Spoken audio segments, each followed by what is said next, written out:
जमाबंदी आयुक्त सुहास दिवसेंमुळे शिवपाणद शेत रस्त्यांना राज्यात ओळख मिळाली.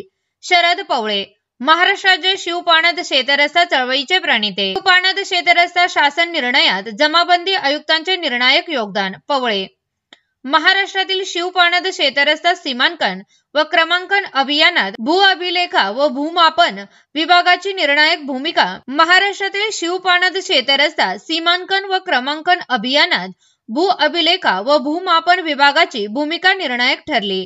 अभियानाला प्रशासनाकडून मिळालेल्या सहकार्याबद्दल शरद पवळे यांनी जमाबंदी आयुक्त सुहास दिवसे यांचे पेढे भरवून स्वागत केले आणि राज्यभरातील शेतरस्त्यांच्या मोजणी, सीमांकन व नकाशा अद्ययावत प्रक्रियेस गती मिळावी यासाठी निवेदन सादर केले.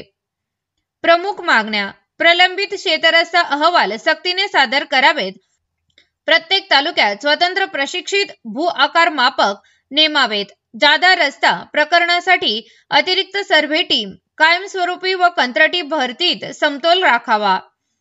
तांत्रिक साधनसामग्री वाढावी. शिवपाणद अभियान ग्रामीण विकास आणि शेतकऱ्यांच्या प्रगतीसाठी निर्णायक ठरेल असे पवळे म्हणाले. उपस्थित मान्यवर: रवींद्र खुडे, सुरेश वाकळे, चंद्रकांत कापडे, दत्तात्रय बांगर, अजय वाचकर, अनिल लगड, प्रफुल्ल वायकर, दत्तात्रय लोखंडे, काळूराम पवार, पवळे इत्यादी मान्यवर उपस्थित होते.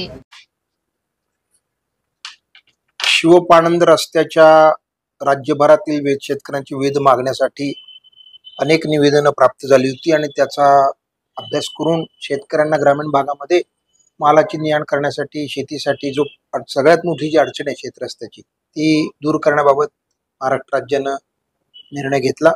माननीय बावनकुळे साहेबांनी, मुख्यमंत्री आणि मुख्यमंत्री महोदयाने सर्वांनीच याच्यामध्ये लक्ष घातलं आणि त्याच्या दृष्टीनं शिवपाणंद रस्त्याच्या बाबतीमध्ये एक GR इश्यू झाला आणि आत्ताचा जो सेवा पंधरवडा झाला मागच्या सप्टेंबर-ऑक्टोबर महिन्यामध्ये, त्याच्यामध्ये हे प्रामुख्यानं काम केलं गेलं, ज्याच्यामध्ये जे नकाशावर असलेले जे रस्ते आहेत त्याची मोजणी करणं, त्याची हद्दी निश्चिती करणं आणि त्याच्यानुसार त्याच्या पुढं त्याच्यावर काम करणं हे त्याच्यात अभिप्रेत होतं.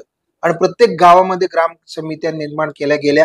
जिल्हाधिकारी अध्यक्षतेखाली जिल्हा स्तरावर पण कार्यकारी समित्या निर्माण केल्या गेल्या आणि त्या माध्यमातून आमदार महोदयांच्या अध्यक्षतेखाली तालुक्याला आता समिती निर्माण होतीये आणि त्याच्यामध्ये मग या रस्त्यांच्या याद्या करणं, त्याचं दप्तर तयार करणं, त्याच्या मोजण्या करणं आणि त्याच्यावर विविध वेगवेगळ्या योजनांमधून आणि या योजनेसाठी एक स्वतंत्र निधी असावा अशी पण एक मागणी पुढे येते. त्याच्या बाबतीमध्ये पुढे निर्णय होईल आणि त्यामुळे गावागावांमध्ये आता चांगले रस्ते, शेतरस्ते, शिवरस्ते, पांधन रस्ते तयार होतील.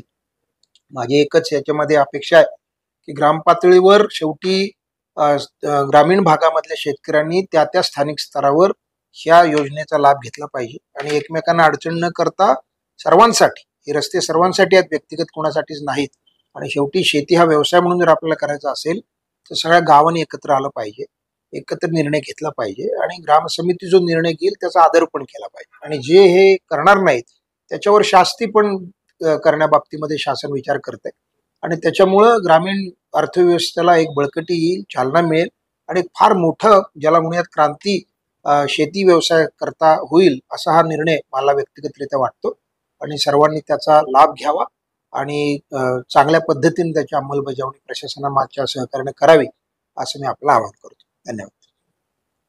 आलं.